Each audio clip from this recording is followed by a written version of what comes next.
Tara mga bossing, magluto naman tayo ng bangus escabeche. Nung araw kasi, nung mga bata pa kami, natatandaan ko, madalas magluto si nanay ng escabeche, pero galunggong ang gamit niya.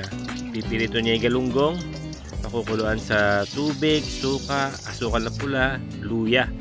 Pero ngayon, may pagbabago ng konti, in-upgrade ko siya, bangus ang ginamit ko, tapos lalagyan ko rin siya ng talong, carrots, red bell pepper, kamatis, konting kamatis.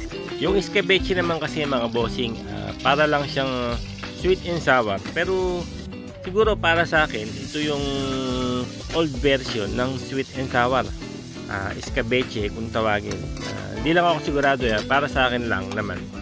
At ang escabeche mga boss, sa iba pang pagkakaalam ko ay nagmula ito sa bansang Espanya at Portugal. At syempre dito na rin sa atin sa Pilipinas.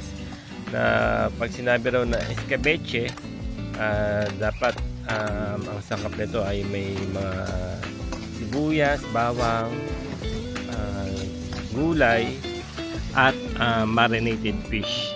Tapos ang pampalasa niya ay suka, sugar, tapos may soy sauce. Kasi kung tutuusin, konti lang naman talaga ang pagkakaiba nila. Yung sweet and sour, mayroon siyang ketchup, may tomato sauce. Tapos kailangan malapot siya. Pero ako pag nagluluto ng sweet and sour, ang ginagawa kong pampalapot ay skyflakes na dinuro. Kayo po, ano sa palagay nyo? Ano ang pagkakaiba ng dalawa, ng escabeche at ng sweet and sour? Ano po ang paliwanag nyo sa dalawang putahe na yan?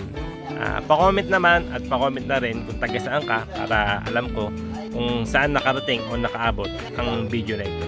Pa-like and share. Thank you. Thank you lahat.